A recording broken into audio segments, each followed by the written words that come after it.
Hi, Rich Spezzano here from Digitally Fearless, and I'm going to show you how to add a photo that has a light background and another photo that has a light background, and how to make them blend in a very simple way.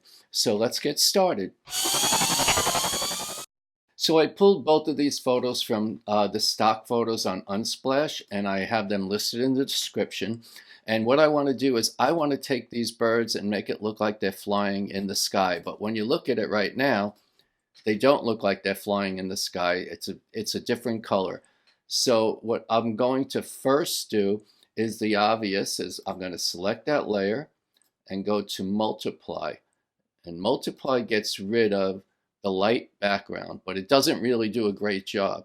Multiply does white backgrounds disappear, and this isn't exactly white. So the simple trick is to go to Adjustment and Levels, and make sure you put the levels just on the birds. You bring it down and to the right, and now you take the white and you bring it up.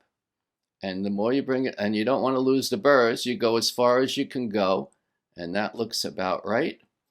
And let's get a close-up, and it looks like the birds are flying in the sky, and the birds can be moved all around, and it still looks like they're flying there. I hope you like this, and if you did, please click like and subscribe, and have a good day.